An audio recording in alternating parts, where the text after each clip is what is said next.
Alors le corps, oui, c'est un malin. Il compense toujours, mais toujours dans le sens de ce qu'il préfère.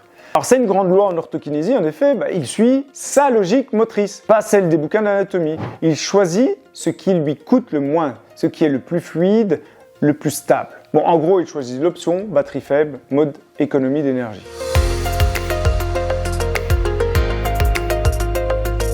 Et là, la grosse vérité, c'est qu'il ne cherche pas la symétrie. On croit souvent, mais non. Si vous êtes plus fort en propulsion à droite, eh bien votre corps va organiser tout son schéma autour de ce côté. Tant que ça marche, c'est nickel. Mais si une douleur débarque ou une fatigue, il va bricoler une nouvelle stratégie. Et attention, c'est pas du hasard. Il compense, oui, mais toujours avec une logique qui est bien à lui. Et c'est là où ça se complique. Alors certains préfèrent la propulsion par l'avant, façon fusée qui s'élance, d'autres par le sol, mode arbre enraciné dans ses appuis, et certains s'appuient sur leur chaîne postérieure, donc d'autres sur les chaînes antérieures. Puis parfois, c'est le grand mixte. Alors là, on a l'hémicorps supérieur qui est branché sur une stratégie, l'hémicorps inférieur sur une autre, et il peut même y avoir des croisants gauche-droite, comme si le corps avait fait un Rubik's Cube biomécanique, rien que pour rester debout. Alors devinez quoi? Il n'existe pas une bonne façon de se tenir. Il existe seulement une façon fonctionnelle et stable pour une personne à un moment donné. Bon, le problème, c'est que cette stabilité, elle a souvent pris.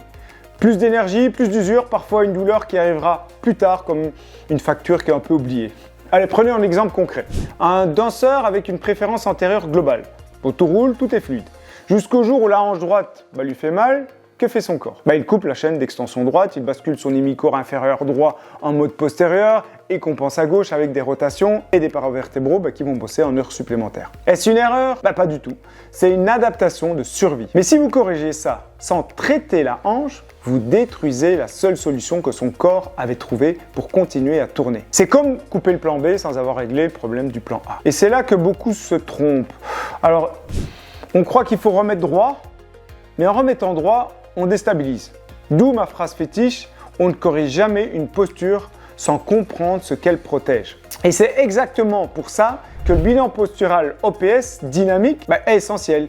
Il ne montre pas juste une jolie photo de posture figée, il révèle la stratégie, l'intelligence cachée du corps. Et ça, croyez-moi, c'est bien plus passionnant qu'une simple silhouette droite devant un mur quadrillé.